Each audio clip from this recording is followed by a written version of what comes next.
We'll do hereby officially call our November 5th meeting to order. And let's do a round of introductions for our audience. And Chip, can we begin with you? Chip Malcolm. Mary Colley. Joanne Newseater. Harry Hansen. Peg Martin. Suzanne Buck. Lorraine Morse. Peter Conlon. Peter Burrows, Superintendent. Victoria Jetty. Jory Jacobite. Davina Damari. Mary Gill.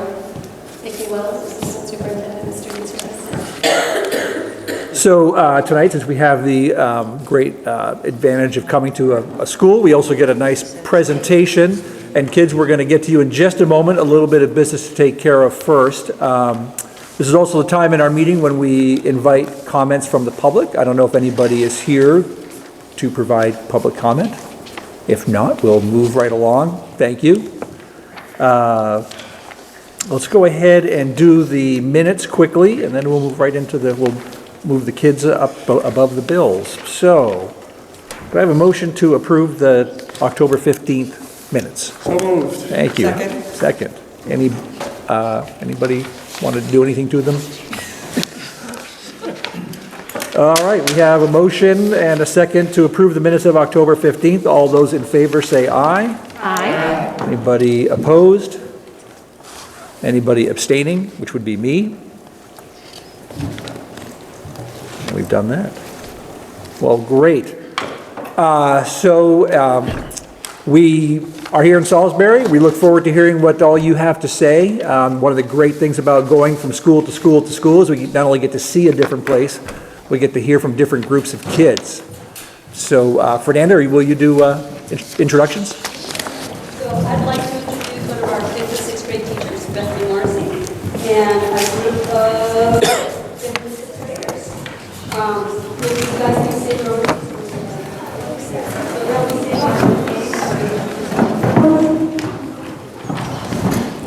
So, kids, we're going to need you nice and loud because the acoustics in here are a little rough. And some of us are kind of old to go here. So they are practicing on the loudness point, so we should just be really quiet. Hi, welcome to Salisbury Community School. My name is Channing Brush, and I'm a 6th grade student, and this is my second year here at Salisbury. Hi, my name is Riley Mario. I have been here for 3 years at Salisbury Community School, and I'm in 6th grade. Hi, my name is Sam Wright. I'm a 5th grader here in Salisbury, and I've been here since kindergarten. Hi, I'm Sophia Boyce. I'm a 6th grader, and I have been here since preschool, so 8 years. I am Christopher Guile. I came here this year, and Salisbury is a great school. It is kind and open to everyone. We are always talking about being a community and work hard to make sure everyone feels welcome. This theme of community and belonging is evident everywhere you look. For example, on the left-hand side is the school's community. Last year, we celebrated being grateful for lots of different things at school and in our lives. This culminated with a 2-week gratitude campaign. This wall was just a part of it, but it was wonderful watching it grow. We also wrote letters to people in our lives we felt grateful for. In this picture is when one 1st grader read a letter to an older student he is grateful for. This activity is just one of the many that makes us feel a part of the community. Younger students actually begin the year looking at how individuals build respectful communities with their first inquiry in healthcare. All classes pair up with an older or younger class, and we have buddies. This is another way that helps us feel like part of something bigger than ourselves. We read, do special projects, and just recently even worked together to create essential agreements about various places of the building. We have various activities outside of school that helps draw in our families as well. This year we had a back-to-school event that was planned with Middlebury College students. There was a barbecue and lots of games, even Quidditch. We also have had a family tennis night, an evening open house concert in Henry. Actually, our annual bingo night is November 3rd. Feel free to join, the merrier. It's important to spend a week at Peak in an environmental education center. Our preschool and kindergarten classes are combined this year. Preschool and kindergarten children have have to learn all about school. And here they are learning how to think, pair, and share. Listening and communicating is all about being a part of our community. They enjoy exploring the Salisbury fire trucks and learn how to put out fire using a fire extinguisher. The Salisbury fires come every year during the Fire Safety Week to share their experience with us. They began building their community with a trip to Happy Valley Orchard to pick apples. They enjoy learning and playing together. Although we also feel a part of a whole school community, we also are all a part of our smaller class communities. Grade 1 and 2 have been working together to gather fresh food from the garden for our food program at school. Wilder works to remove weeds from the garden's edge. The school is working to find ways to use the garden as to its potential. It is pretty neat to think we are eating vegetables we grew right outside. First grade and second graders had a serendipitous moment this year when they happened to look at the butterfly viewer and actually noticing the caterpillar form into its chrysalis. It was a great year for monarchs, especially in Salisbury, where at least 32 were released. Grades 3 and 4 were excited for open house a few weeks ago. The families and friends who met with a room full of lookalikes to begin the tour. They shared their most recent learnings about how perspectives affect our actions within communities. Oftentimes, teachers provide fun opportunities with expert guests or experiences to enhance our learning experience. And this sure did happen in grades 3 and 4 this fall. They talked a lot about civic virtues with various local leaders from the fire station, bank, and then were able to discuss the impact on the environment with a trip to Vermont's newest national park in Hubbardton. They continued this learning with a mock trial connected to their book, Stone Fox. Here defendants are being sworn in and their prosecution is at work just questioning characters about their perspectives related to civic virtues. It ended with a hung jury. Here, third graders are building their inquiry skills in various ways. Being an inquirer is an IB learner trait. Some of our other learner traits are knowledgeable, risk-taker, reflective, inquirer, open-minded, principled, and caring. We talk about these traits in all of our classes. Throughout the year, students also work in book groups and get to do special projects. Here, some students are making posters. Here, fourth graders are observing nature with environmental education students from Middlebury College.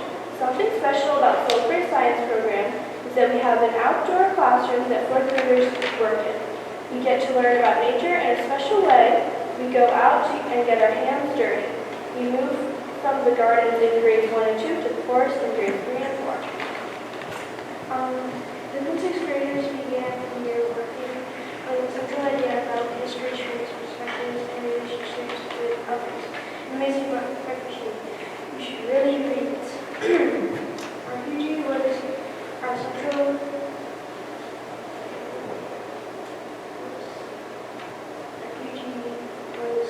to our learning and is this year's global regional.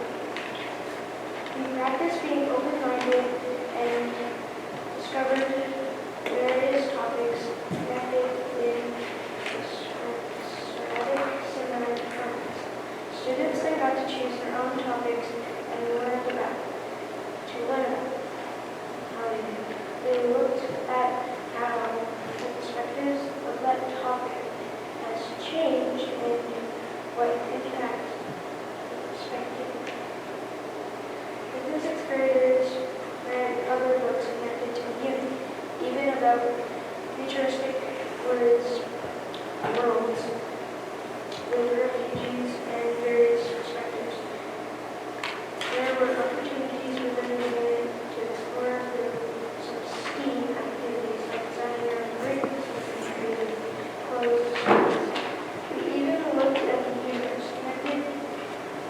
to spectators of the size and scale of themselves. That's all we do.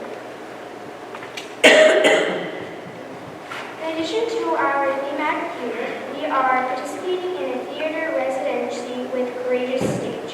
We are working with Ripon 5th and 6th graders to understand Henry IV, Part 1. Ripon students have been coming down to learn with us the past few weeks and had lunch with us last week, and we will be heading there tomorrow. We will put on a production on December 13th at the Town Hall Theater. Last week, we even wrote our own song. The lead singer from The Grit helped during music class. The songs will be in the show, along with the sound effects we created with Ken, who has made soundscapes for the Met in New York City. We work once a week with a new teacher, Ms. Komboski. We began a new endeavor in imaginary creatures. For the Rattleboard Art Museum to be shown in the spring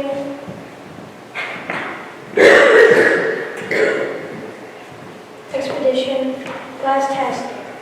We also got to know each other working on some abstract art designs. Abstract art rules as students complete an abstract art piece that was a collaborative masterpiece. Every student in the class applied a line or shape and passed it around the room until the original artist got it back and transformed it with color.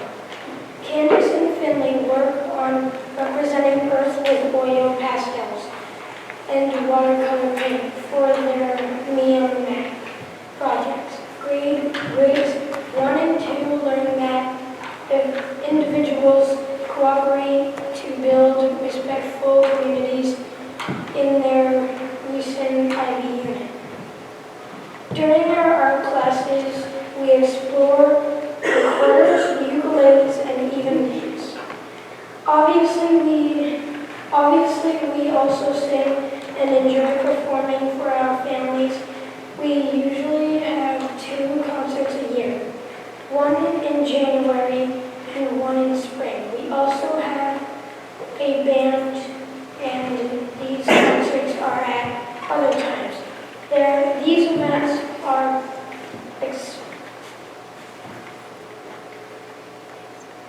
experiences bringing us all back together, making us feel like a strong, caring community.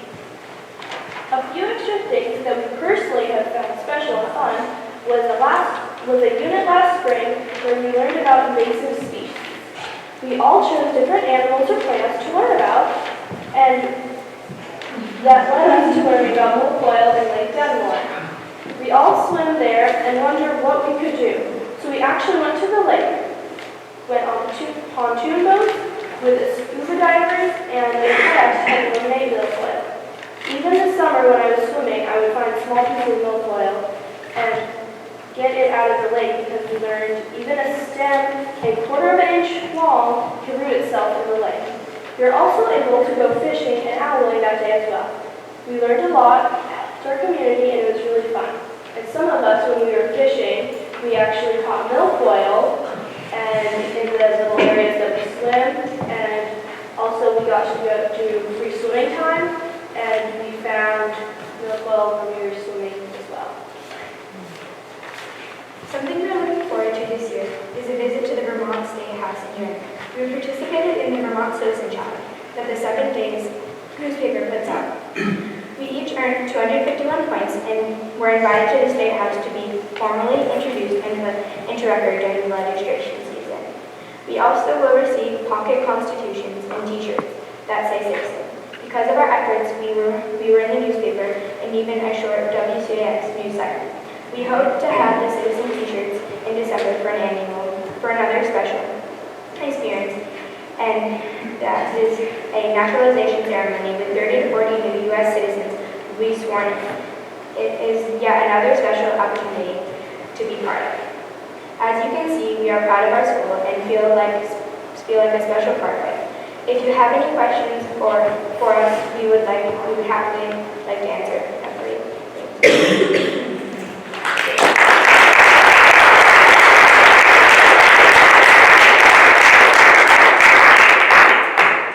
Your beans grew a lot better than mine.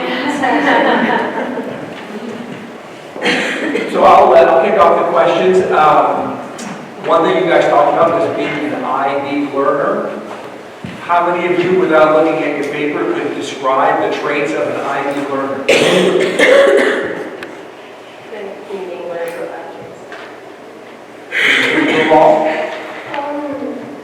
This paper and principles we're working on right now in this month, caring, knowledgeable, and inquire.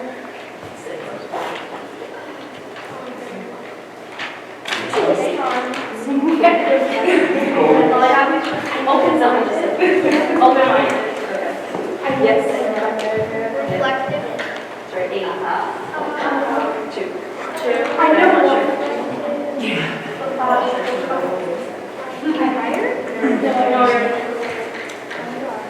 Almost there. That's okay though, because we don't work on them all at once. So we've been introducing them slowly, and they remember all the ones that we can do all at once. No, I think that is Zach, right? Name is Zach?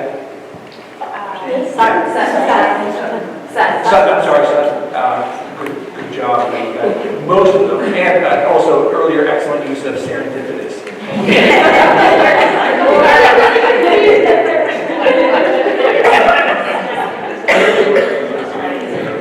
Any other questions or comments from the board? Well, it was really informative, and we really appreciate it. And personally, I look forward to seeing you all at the State House in January. Any special privileges with the connection to you? Absolutely. Give them the behind-the-scenes tour. It's all open to the public, so. Thank you guys. Thank you very much.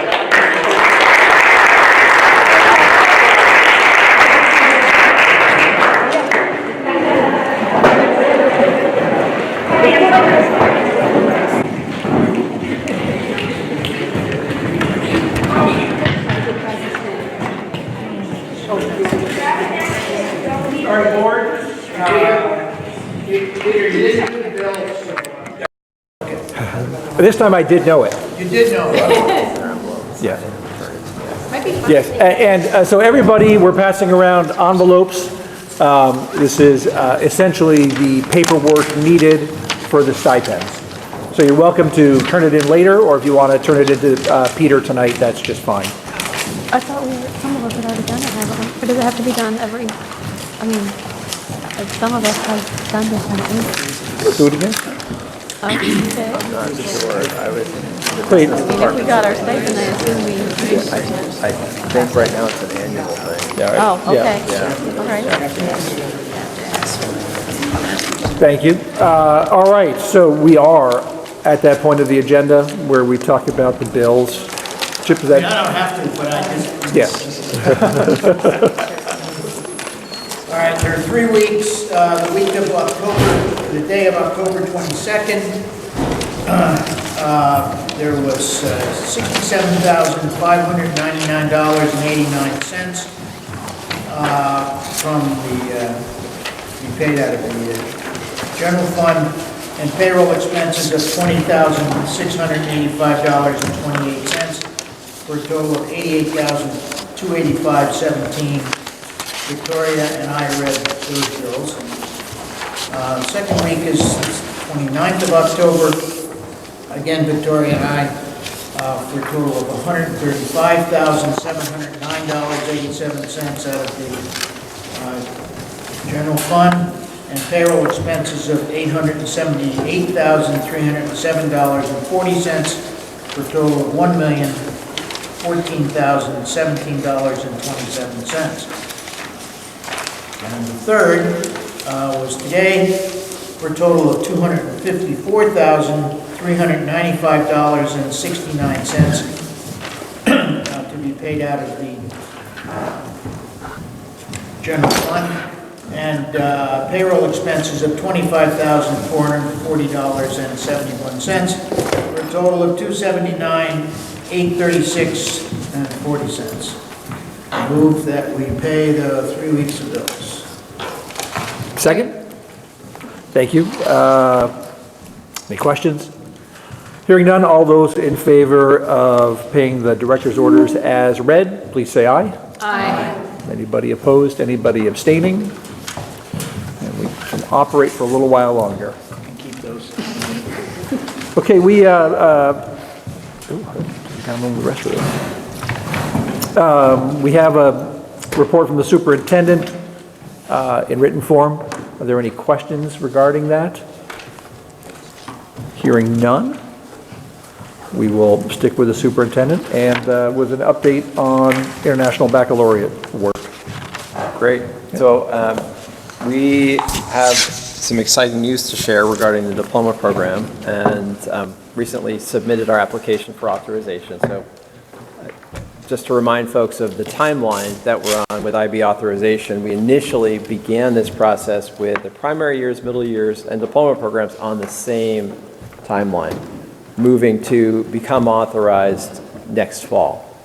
And as we worked through development last year, we realized that we needed a little bit more time with MYP and PYP, so we shifted those two timelines to, we added 6 months to the MYP and a year to the PYP.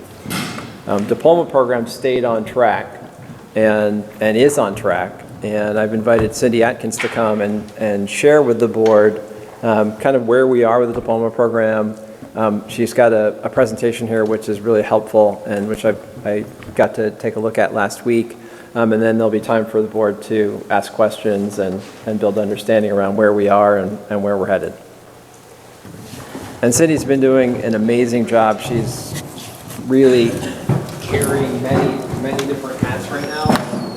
Thank you. I'm not sure where it's best that I stand. I was going to stand over there, but maybe I should stand. And I want to apologize up front. This PowerPoint, I made it with a big screen in mind, so I'm sorry. I didn't realize this was going to be the size it is. So maybe some of my slides have too much information on them, is what I'm going to say. Okay, I've been the diploma coordinator at the high school all of last year, and this year as well. And I gave this presentation last week to the K-12, pre-K-12 admin team, just so teachers would have or principals would have a chance to have an understanding of what DP is. And there's just some really neat aspects of this IB program, the way it intertwines some of our foundation, pre-K through 12, is pretty unique. And I get to see that from my perspective, and hopefully I can share some of that with you in this presentation. So, big picture. In the really big picture, the DP program is for students in grades 11 and 12. Cannot jump into it sooner than that. You got to be in grades 11 and 12 for the DP program. At the end of 10th grade, students are going to select the degree to which they want to participate in the DP program, and you'll see in a minute there's a few different ways. DP courses are 2 years in length, and they are comprehensive. You're going to have 2 years to study a subject. DP courses are offered at standard level and higher level. So throughout this presentation, I might start referring to them as just SL and HL. Standard level, it's 150 hours of class time to get all the required pieces in, and HL, I think it's 210. I might have that number off, but we'll see it in a minute on a slide. Of class time to get all the required work done. What's different about the DP program, and I think this is what's allowed us to stay on track, is the DP program is very prescribed.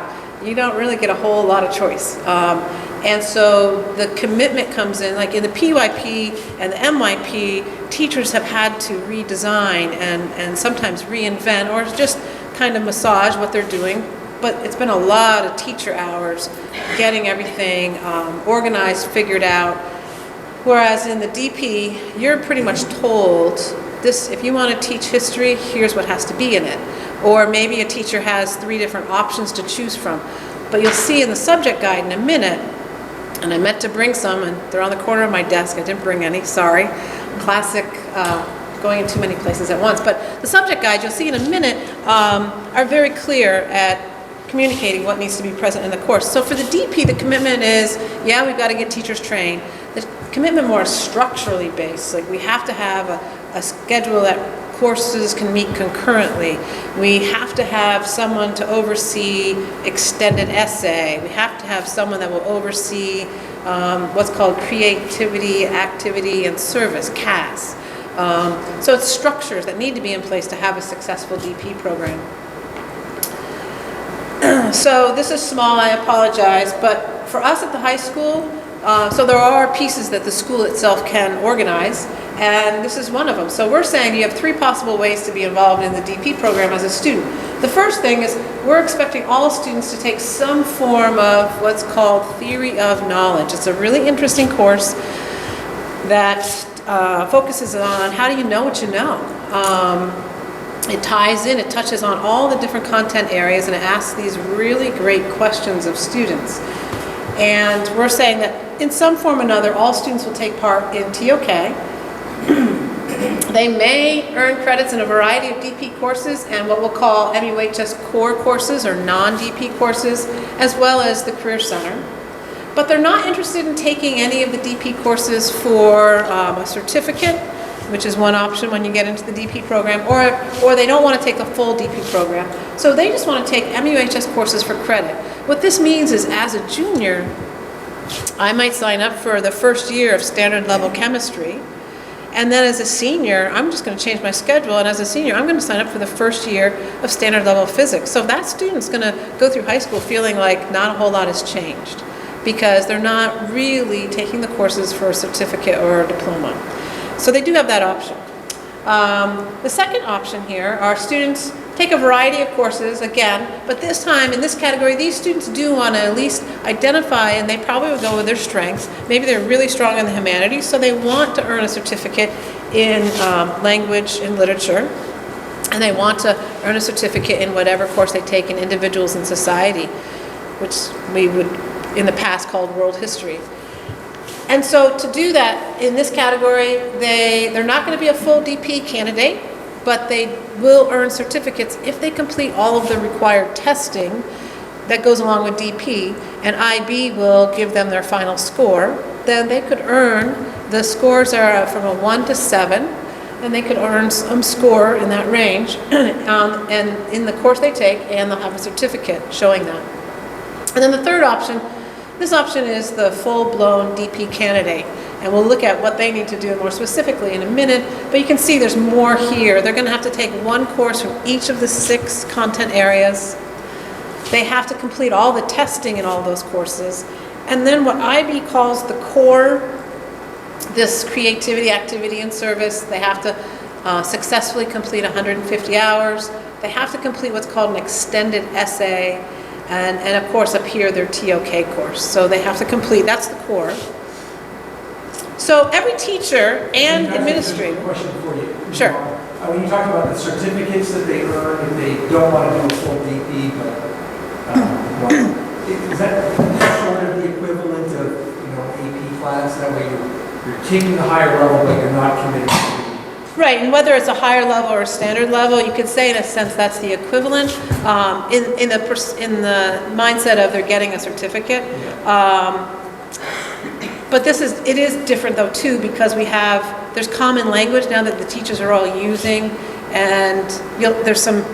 So if they want to get their certificate, they have to, when I say complete all the assessments, there's internal assessments which are required. The teacher scores those. And then IB will tell me, we want to see X, Y, and Z's assessment on the internal assessment. I have to get those and send them off. And IB double scores them on all the internal assessments. That will happen. And then there's external assessments, and they always happen at the end of the second year, it's their senior year. So in a sense, it is similar to an AP course, but these are just not independent silos like AP courses are. Yeah. Any other questions before we move on? They do both gain college credit too. So that certificate, a certain score, the test at the end, does allow you. A lot of colleges use a 5. If you have a 5 in an IB course that you earn a certificate, they tend to give college credit, but every college is different, you have to check it out. But I'd have a few of those at the end of this presentation. Okay, every teacher and administrator has a password to get on to the IB site, and there's this thing called the PRC, Program Resource Center, and there's going to be 4 icons there. I'm talking about the DP, but you know, elementary school teachers go to the PYP icon, and there's all sorts of resources. MYP, same thing. DP, we have all of our subject guides. So this is the subject guide for literature. It's called Language A. The Language A is what they call the mother tongue of whatever we declared ourselves as English is our mother tongue. So Language A for us, they're English courses. And there's 2 different English courses. One of them is literature and the other one's language and literature. So here's the subject guide. You open that up, and I'm sorry that looks a little blurry, but you open that up, and I just pointed out every one of them, it doesn't matter what course you're looking at, has an introduction, talks about things like nature of the subject and the overall overview of the DP program. It's a lot of repetitive information from subject guide to subject guide. The aims, I sort of think of those as the objective of the course. Those do vary. The syllabus is, you get a real rough syllabus outline, and then you also get a detailed syllabus. And there's a section on assessment, and there's an assessment for the SL level and assessment for the HL level, and we'll see how those look a little different in a minute. And everyone will talk explicitly about the internal assessment and the external assessment. So that's common for all of the courses in DP. Now this was literature. I quickly felt uncomfortable as I tried to make the next slide. So being a science person, I found a physics one. So this is out of the physics guide. Literature is one of those courses where when the teacher organizes the course, they have like 3 different areas and they have to pick one theme from each area, and it just gets a little complicated to look at. So I thought the math and sciences are very straightforward.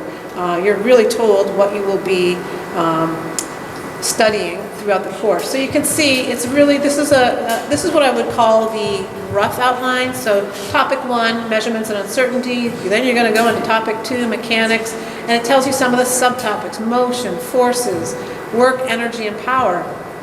And it lets you see that this is the SL course. It divides out. Now that doesn't add up to the number of hours, but within science there's options. So my area is chemistry, and I have to pick from 4 options in chemistry. One of them is thermochemistry, one of them is medicinal chemistry, another one's environmental chemistry, and the 4th one at the moment's eluding me. When I made my course outline for the application, I picked medicinal chemistry because I just think that would be so neat. So you have to tie that in throughout the course. So there's other layers here. So this is the detailed syllabus. There's pages and pages of this. So this is 1.3, vectors and scalars and the nature of science.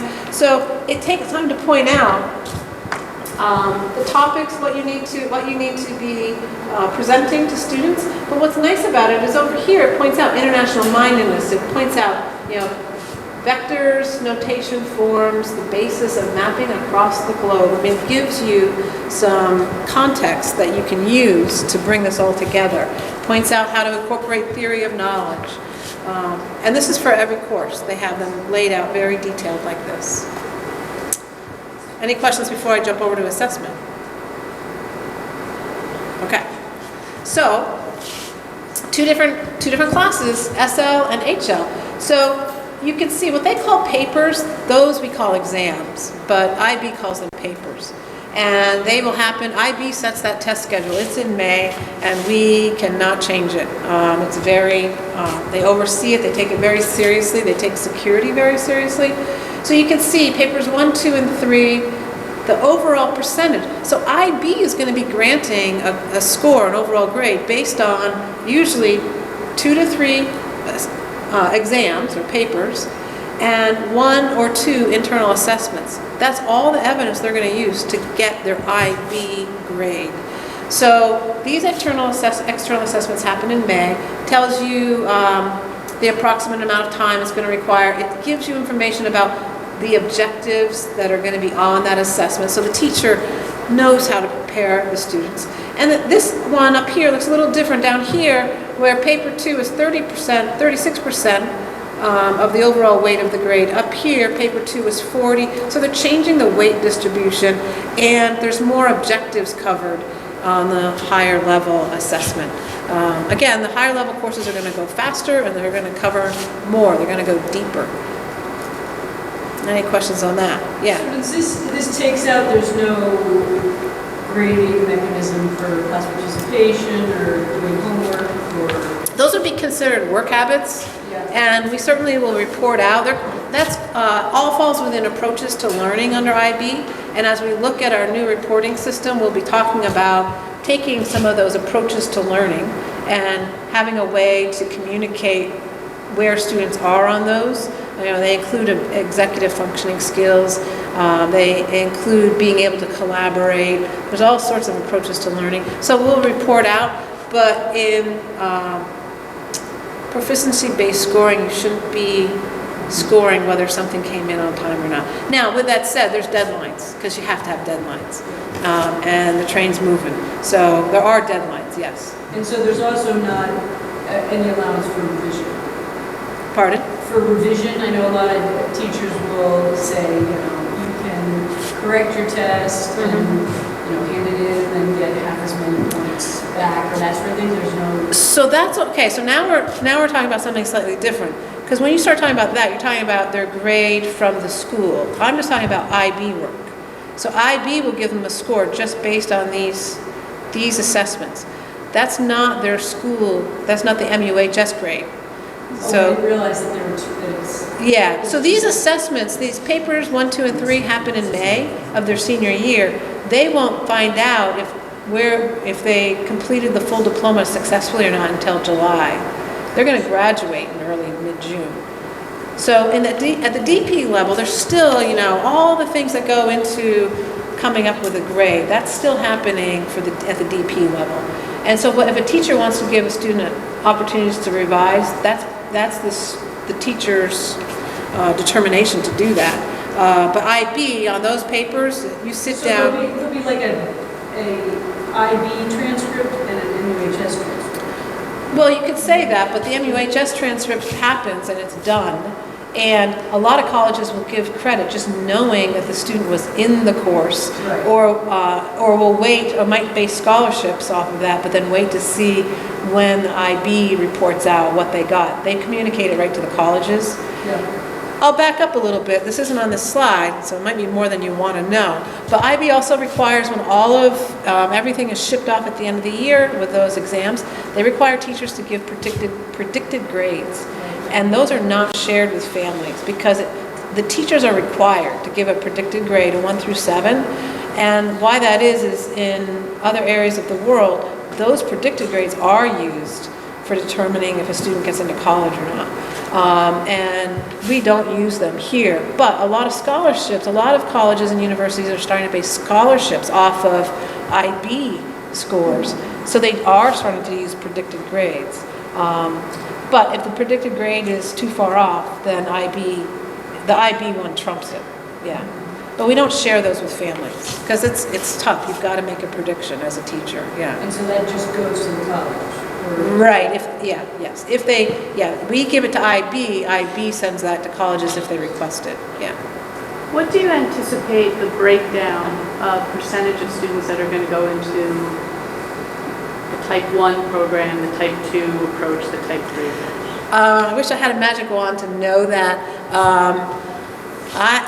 I think we'll definitely get 20%, around 20, close to 20%, 15 to 20% of our that cohort will be interested in trying the full diploma program. I bet we're going to get a large cohort in the center that want 2 or 3 IB classes for certificates, but just don't have, for whatever reason, the desire to do the full thing. I think that's going to be a large chunk, 45% or so. And do you think, just from experience, that if you were to compare and contrast that the folks that are going to do the whole kit and caboodle, and that percentage, would that equate to the percentage of kids that would choose an AP course? Well, it's tough because when you look at AP numbers, some students are the same student enrolled in multiple APs. Right. So it's hard to Yeah. get a handle on the size of that group Cohort, of yeah. students. I'm thinking this might be a little bigger, is what I'm thinking. Great. Yeah, but that's my prediction after studying this, yeah. Mary? Will the advisors help students? If a student says, I think I'm going to go for 3, or I think I'm going to go for 1, and the advisor thinks, well, no, I think you may be able to go higher or lower or whatever.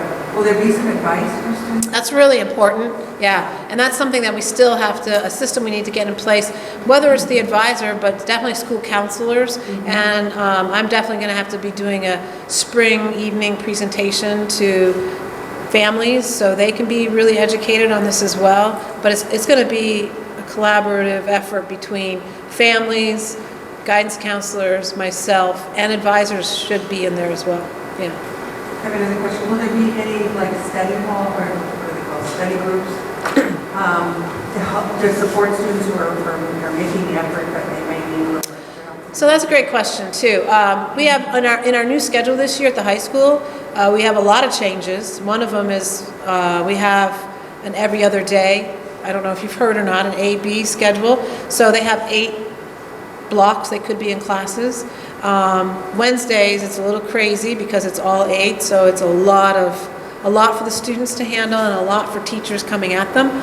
But there's flex time, what's called flex time, and we can schedule students. Teachers can request to see a student, or students can request to see a teacher during that time. So that's certainly a time where, and students, it took a little while, but they are treating that time as a very precious time to reach out and go to teachers. It's really worked out well this year. So that would be one time that definitely would be available to them.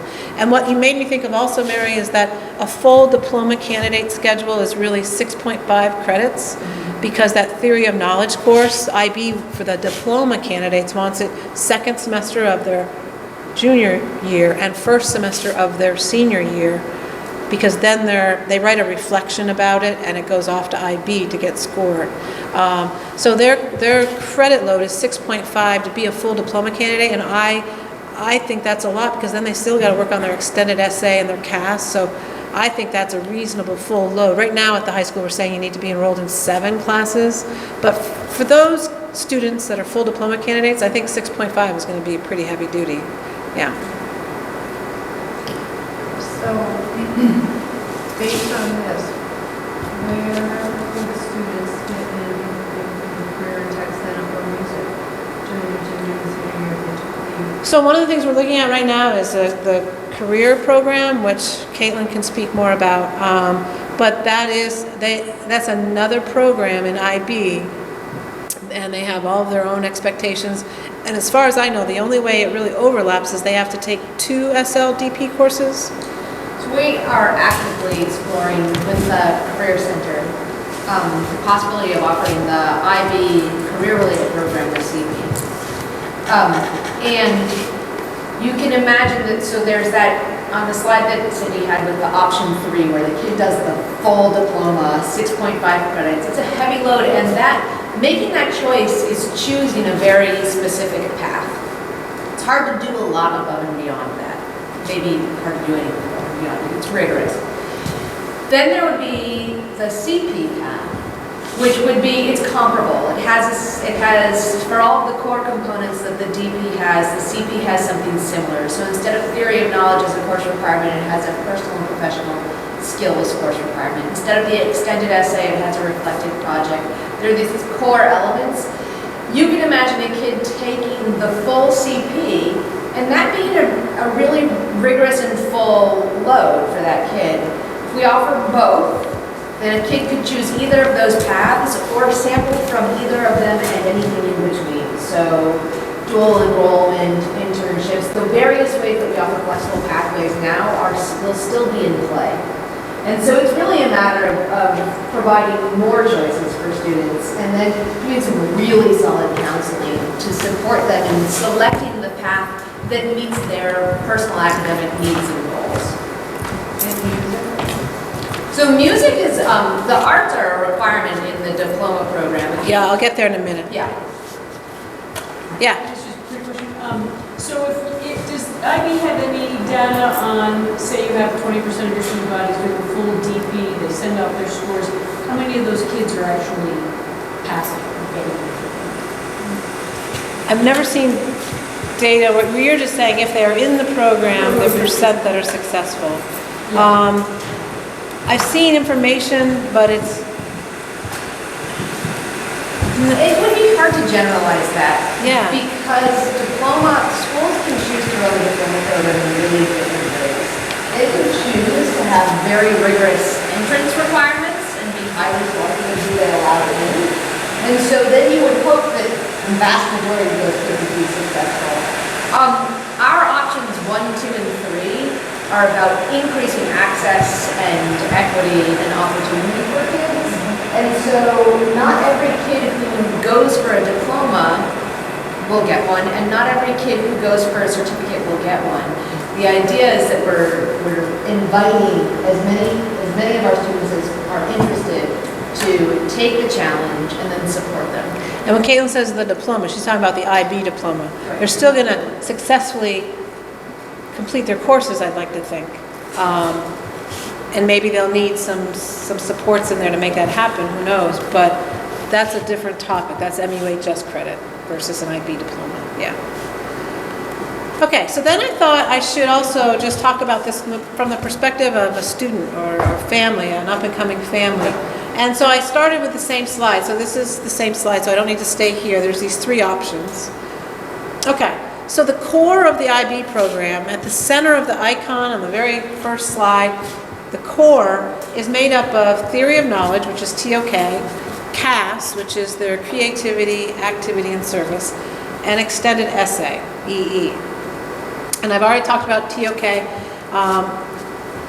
The thing I want you to know, I guess, is they consider this the core. A student to earn an IB diploma needs to earn a minimum of 24 points out of a possible 42, because they could get up to 7, right, in their 6 courses. But they also get 3 points for the combination of the completion of these 3. CAS is never sent to IB. CAS is up to the school. It's successful completion. But they do have to have a journal logging their time and their thoughts, their experiences. And they may choose to do a couple of different things in CAS. They may be,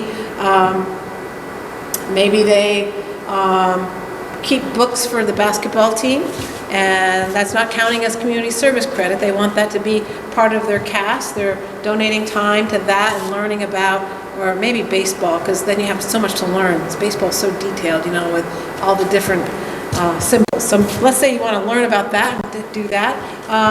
And then maybe they volunteer to go over Mary Hogan and help students read.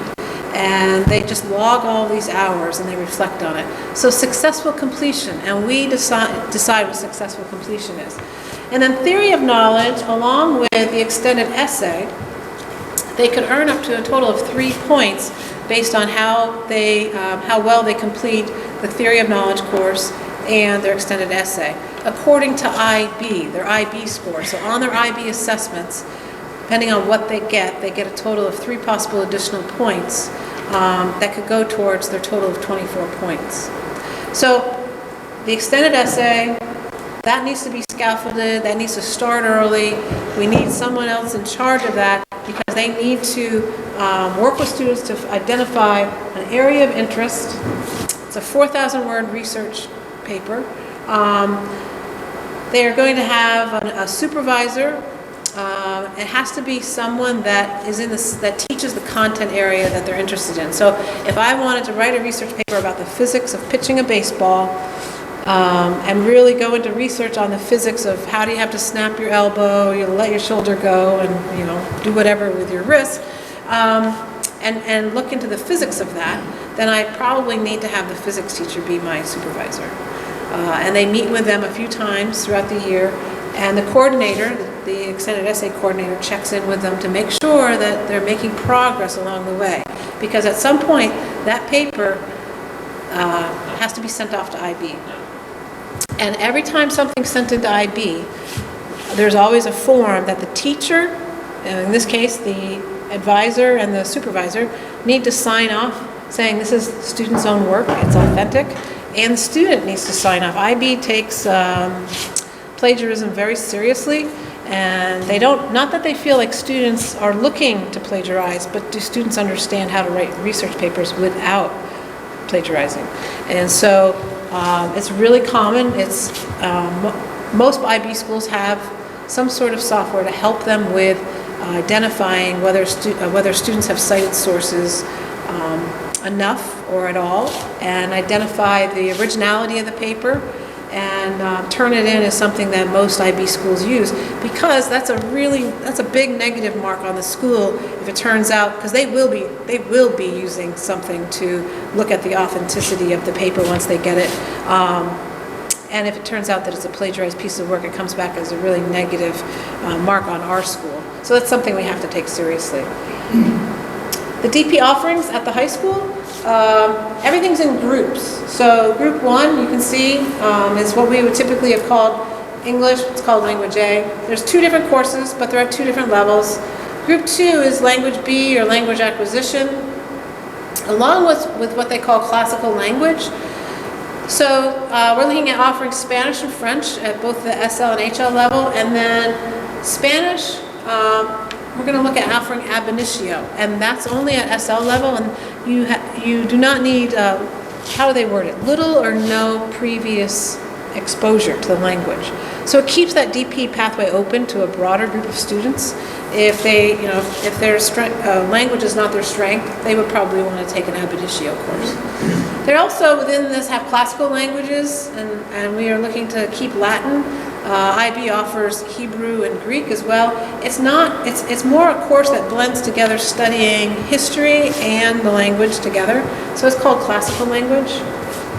Group 3 is what we typically in the past would have called social studies at the school. It's now individuals and society, and they're looking at offering history. I noticed the people that wrote the outline called it History of the Americas. According to IB, it's really supposed to just be called history. I just noticed the other day. But history, within that, they have to pick which history they plan to study, and they're going to study History of the Americas as one of the options. And global politics, really neat course. I'd like to take this course. And these are at SL and HL level. And then the sciences, there's a lot of sciences, but science is all about inquiry. That's what IB is about. So biology, chemistry, physics, design is considered a science. Again, that opens this up to more students, I think.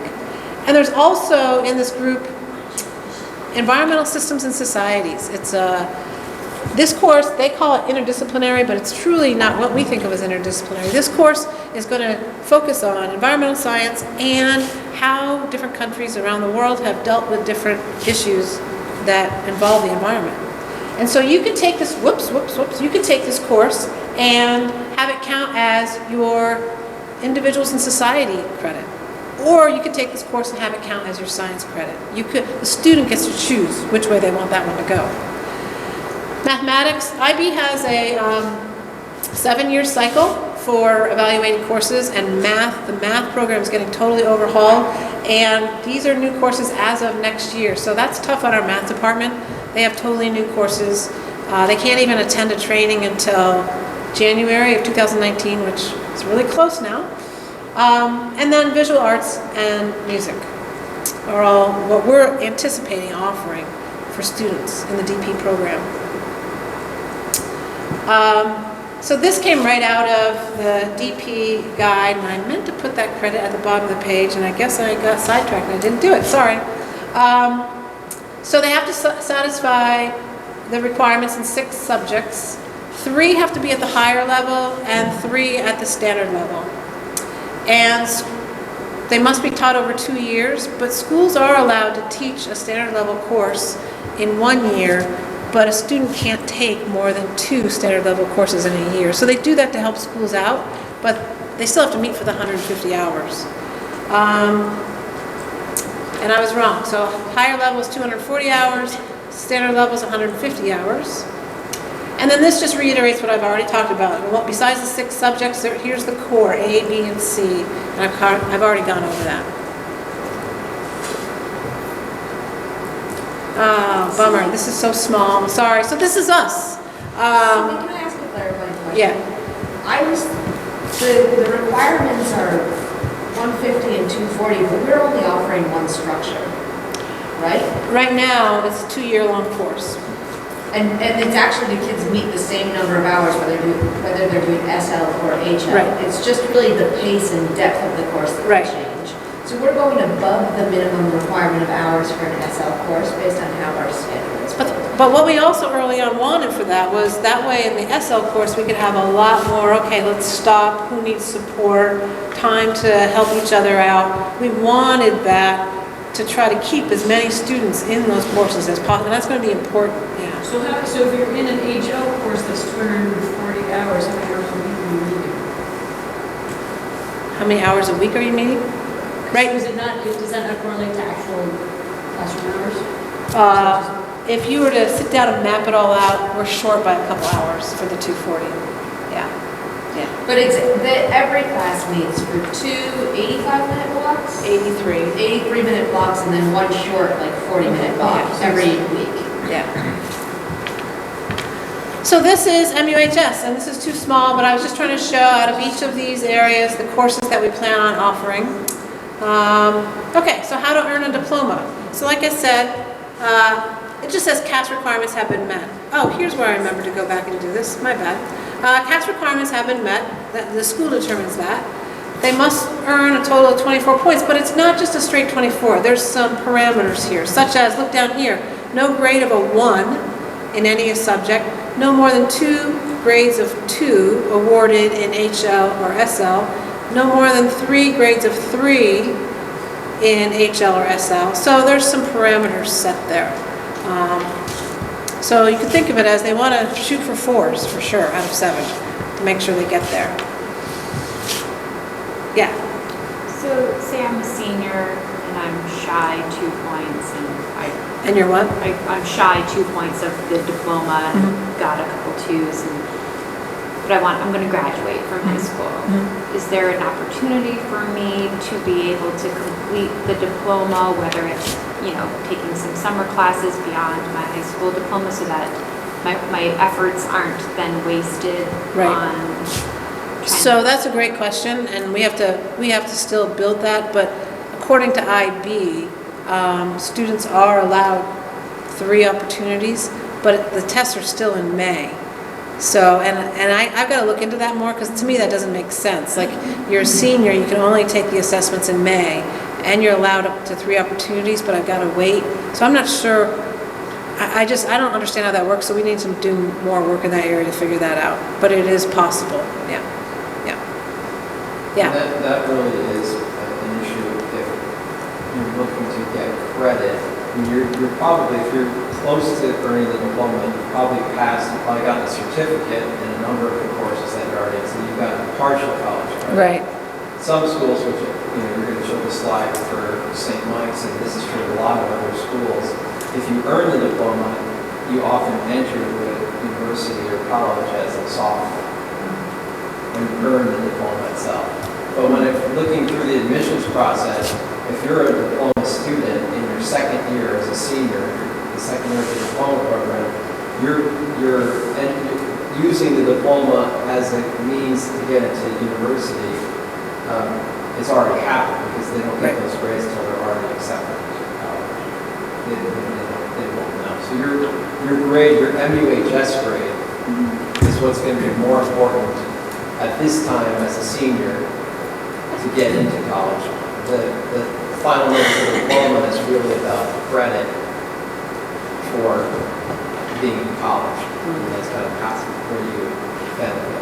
Yeah, I mean, just being somebody that likes to sort of check stuff off, I might feel like I worked hard for this IB diploma. I want to sort of have this as something that I've done.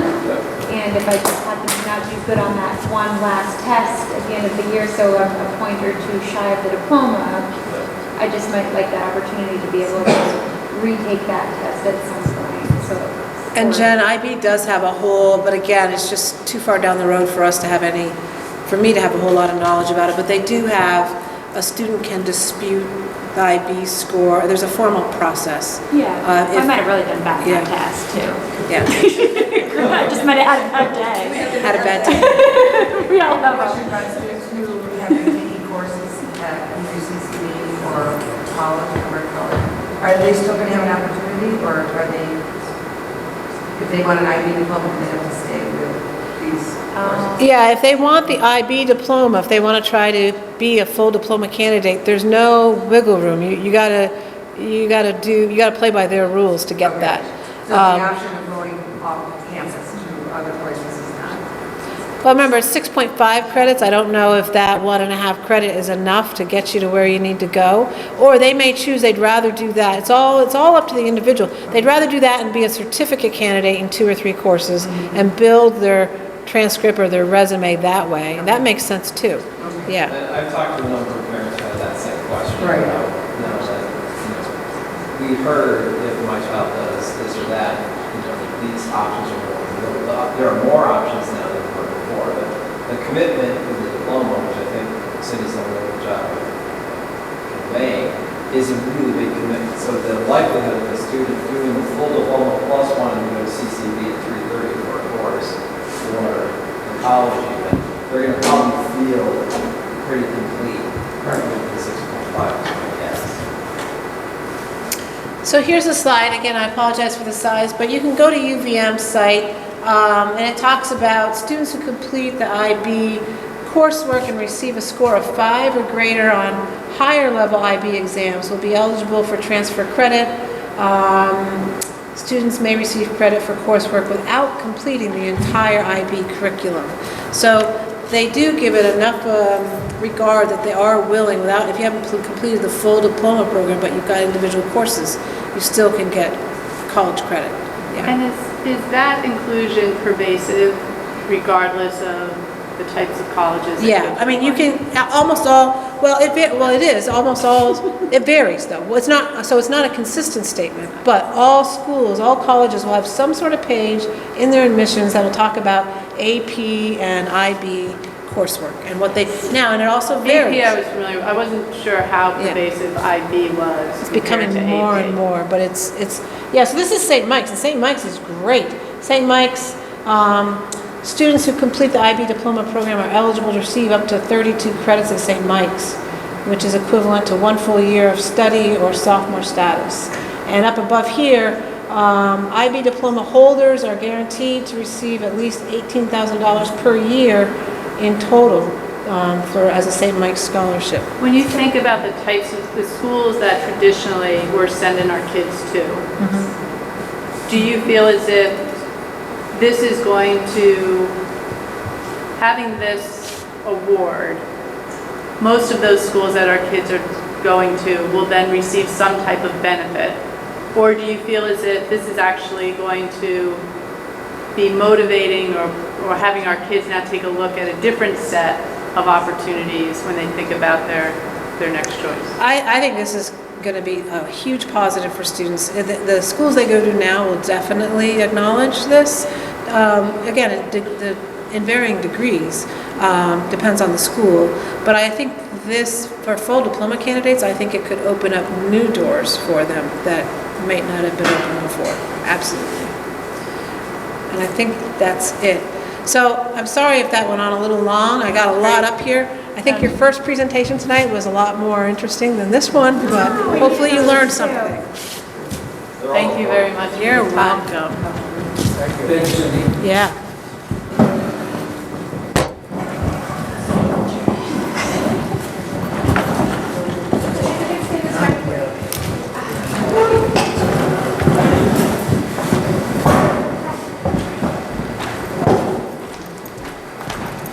So Cindy, you have a job of educating all interested school parents. That's great. Yes, Good luck. my job. Absolutely. That is going to be, I think, a challenge. Yeah. I think once it gets going over a period of years and there's a culture, but this transition time is really hard. I mean, I keep envisioning myself in the situation or my children in the situation and trying to decide how you counsel them. when they're freshmen or whatever. And I don't know.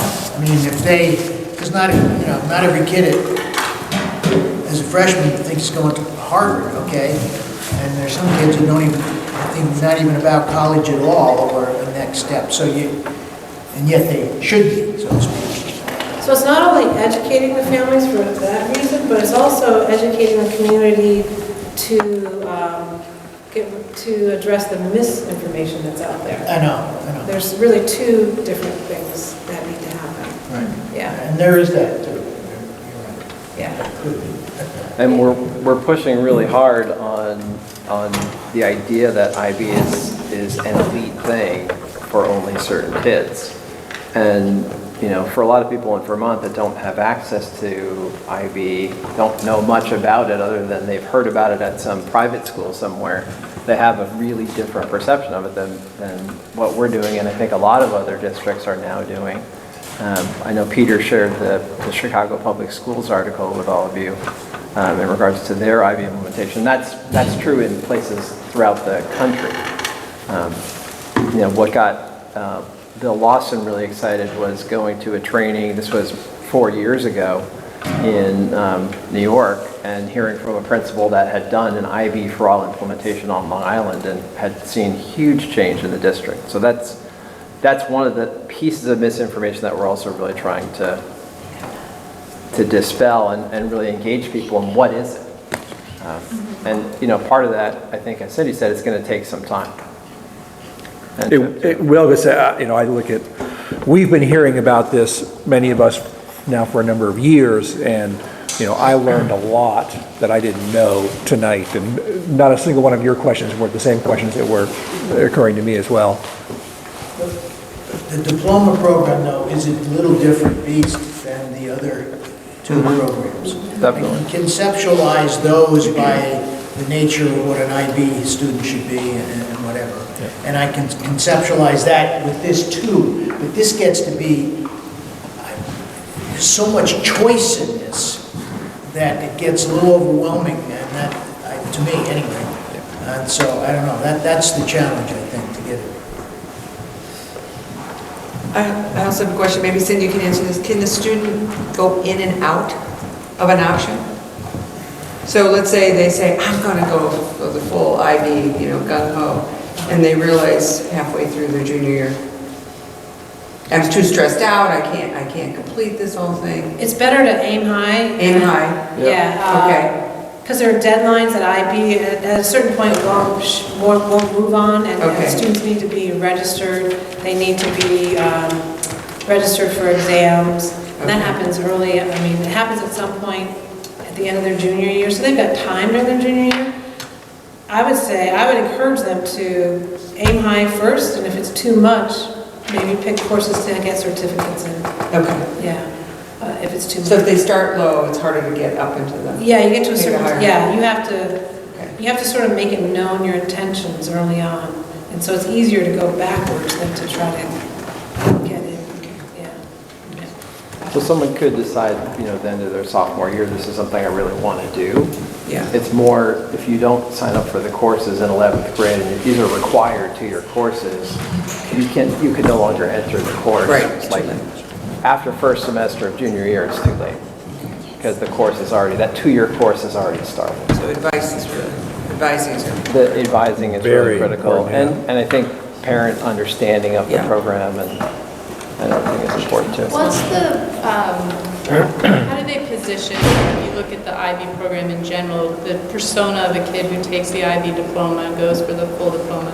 Are those kids traditionally also kids that are participating in sports after school or participating in performing arts after? Do they have these full things on there, or are they the kid who's, this is their thing, which is a great thing? Right. I think, as Caitlin was saying around outcomes, it's probably not generalizable across all schools, all IB schools, because they're really structured differently.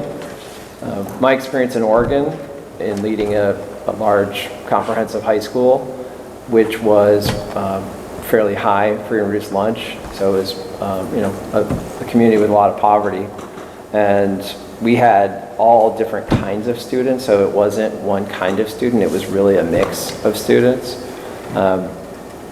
You know, what I found as I started teaching in that program was different students needed different kinds of supports. We were able to get a lot of students that weren't technically good at school in the program, but they needed a lot of different kinds of supports to be successful than the kids that could just go home, crank out the homework, get everything done. There were kids that didn't have that structure at home that really needed more to be successful. That's something that we learned over time, that we need to approach each kid differently.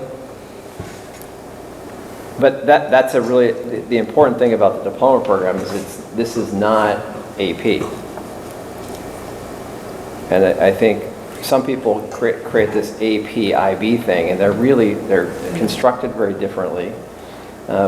We're also constructing this program differently. That AP arose out of tracking, ostensibly, where, you know, you had the standard, you know, the regular coursework, and then you had the same course but different. You know, we're going to have kids doing the diploma program taking SL courses, which are standard level, so to speak, the shorter courses. But some SL and some HL are required for the diploma. So it's not that all the kids that really want to push themselves are in HL courses. Kids will be in a mix of HL and SL. When I went at the beginning of the year to the training, they were a little bit reticent about answering this question. The diploma program seems to be structured around what most teachers would say is a traditional school model, that you are given a prescribed curriculum and you will do this on this day, and the rest of the IB stuff seems to be more student-centered, inquiry-based. That to me creates a cognitive dissonance. If the diploma program is the ultimate goal, right? Are the PYP and MYP programs preparing students to be able to do that kind of school? It seems out of sync, right, between the two. I would say, I mean, one thing I would say is I feel like the PYP is the ultimate goal, and then we hope that they carry that love and that interest and that sense of wonder about learning and that sense of agency with them throughout their career. So I think in some ways, and I think everyone in IB would agree, that what happens at the PYP level is really magic, and that the hope is that's infused for the student throughout their career. In terms of the structure of the diploma program, it's something that I think is being worked on as we speak within IB. So I've had conversations with people within the organization and talked about, you know, that dissonance that you're mentioning, and I think it is there. I never felt that as an English teacher within IB. I had a structure that I had to follow in terms of the different kinds of texts I could choose, and I had these internal and external assessments I had to target, but I felt a lot more agency in teaching that than I did an advanced English course that I was teaching. So I think what we'll see, because our teachers are teaching MYP and DP, they're not just DP teachers, that they'll be approaching those DP courses with that MYP mindset.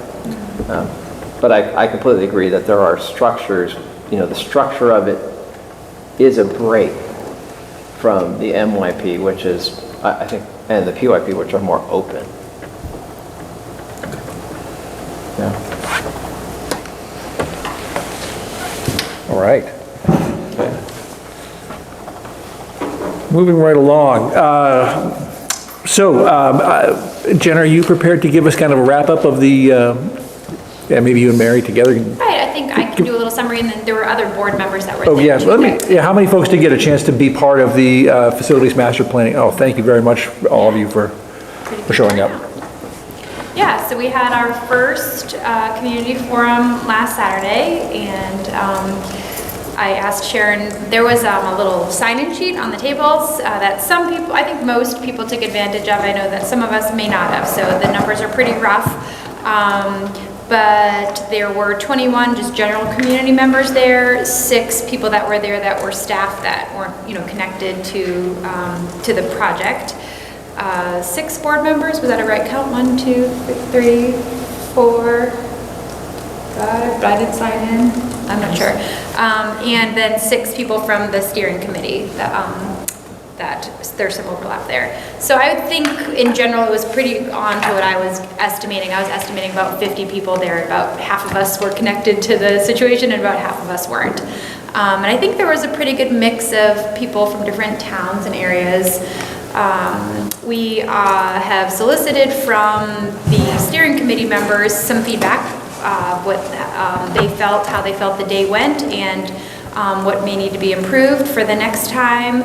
And then Peter Burrows and I and Bob and Mary in spirit will talk about. That's right. We'll talk about that and kind of formulate a plan and a strategy moving forward for the next 2, the final 2 open meetings, which will be the 13th and 14th. So not next week, but the following Tuesday and Wednesday.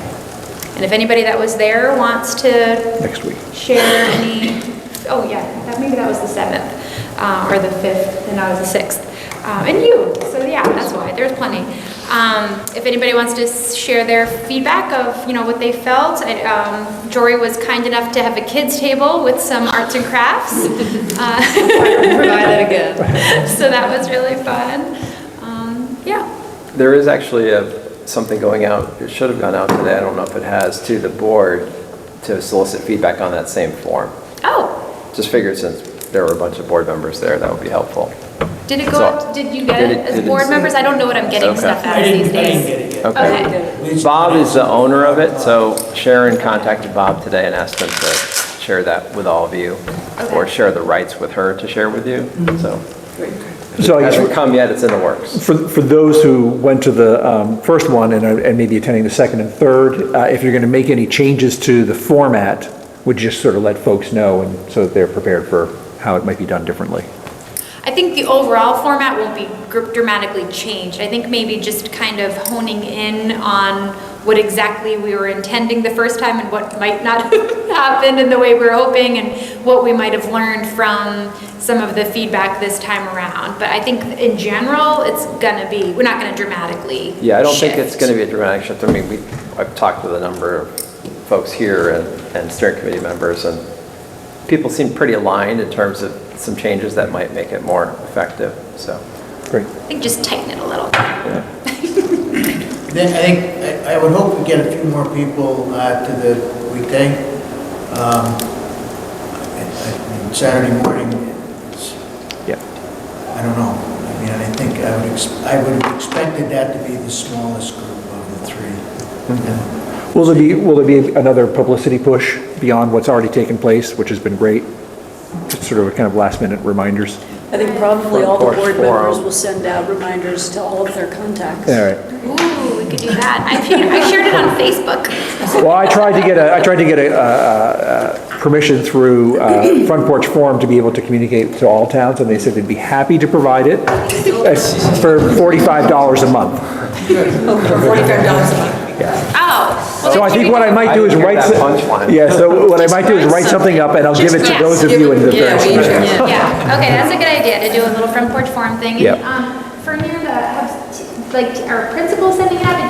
You must have done something in the newsletter. We did. I see it on the door, the front door. So those are the 2 ways. I think I will do another blast with an email blast, and attach the brochure again.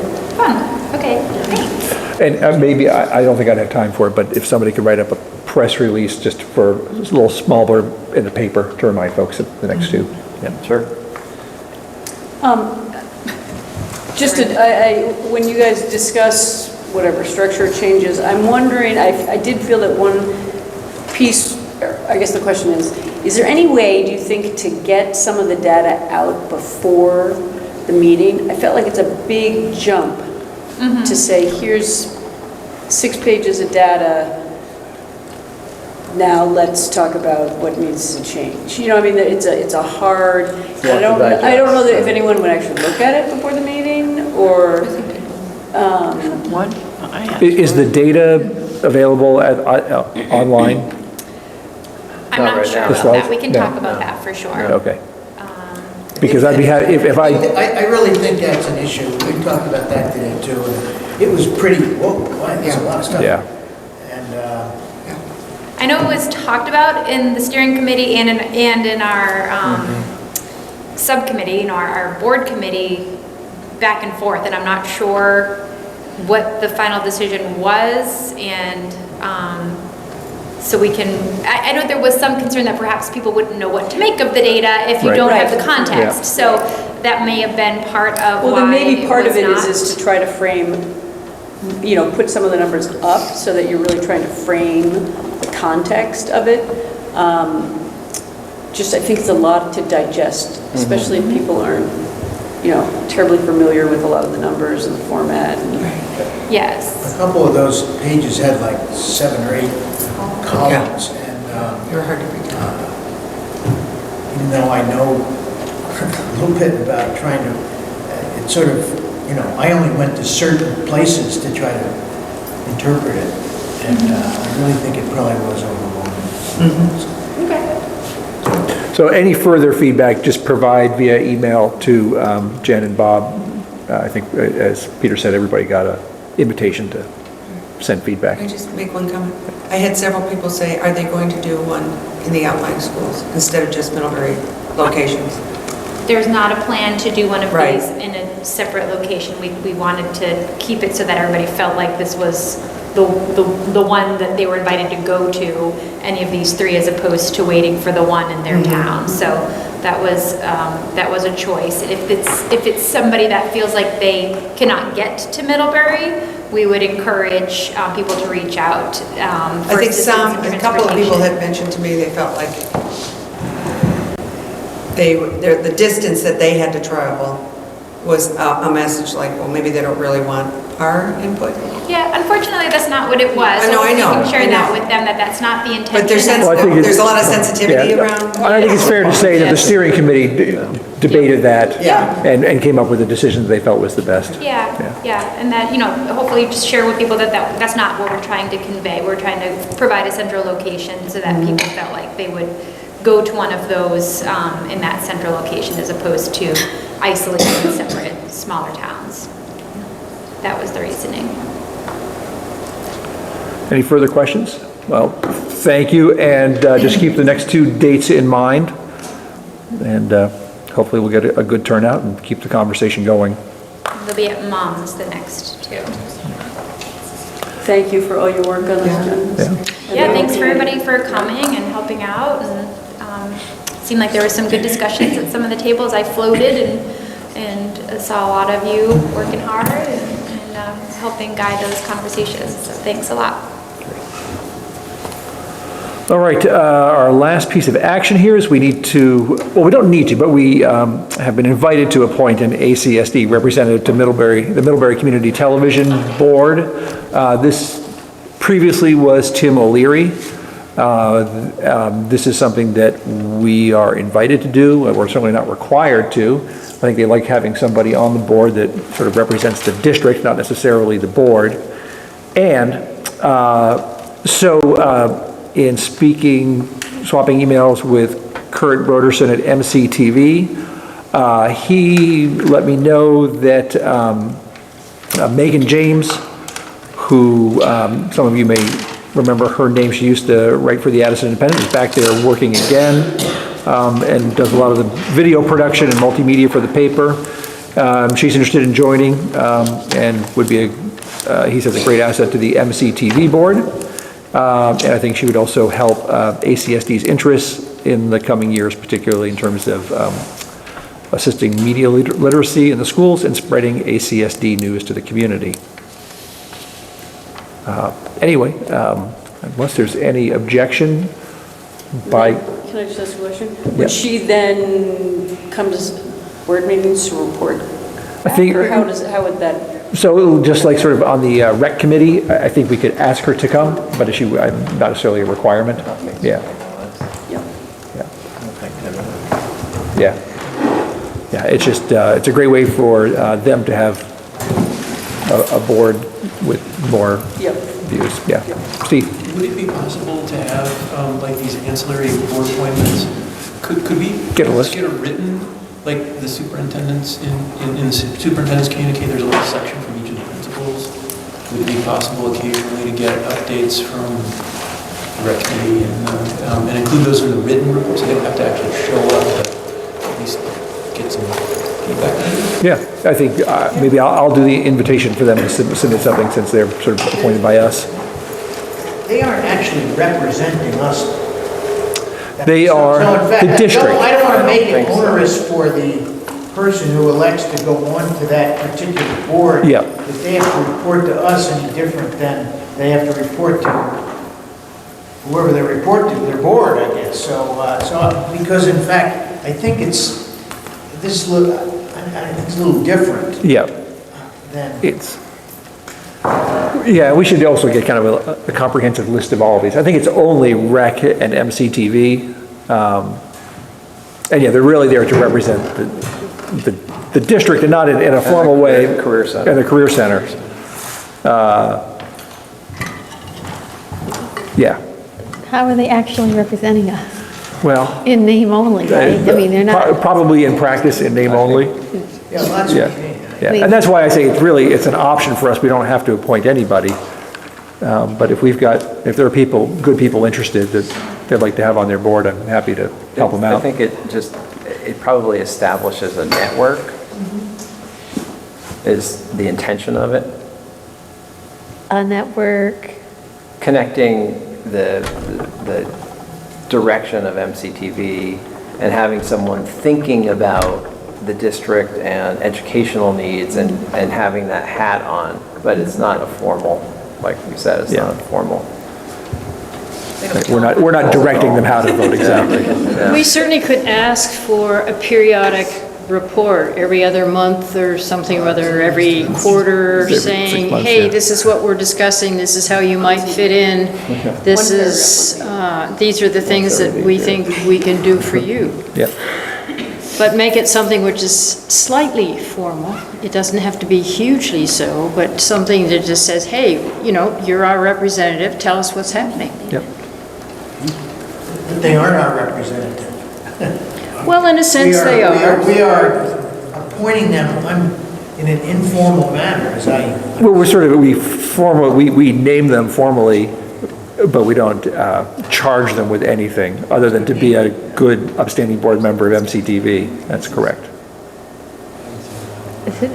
But at the to me, same it time, I'm sorry, at the same time, it seems to me, in a sense, we have endorsed their participation, and there are things, especially if we're looking for a network kind of a thing, there are things that could be very helpfully exchanged. So can we do something semi-formal anyway to encourage that? Oh, yeah, I think inviting them to keep us updated would be a fine measure. That's my opinion. I think we have nothing to lose in this. That's right. No, we don't, and I think really good things could happen, hopefully. So I guess with that in mind, we actually will be a little formal here. I would welcome a motion to appoint Megan James to to be on the MCTV board representing the school district and the Career Center. So moved. Thank you. A second? You hear the motion and the second. All those in favor, say aye. Aye. Anybody opposed? Anybody abstaining? Thank you all very much. All right, moving right along, which it appears that we have any other business to, yes, Steve? I was just telling Suzanne, I moved, Mary second. Okay.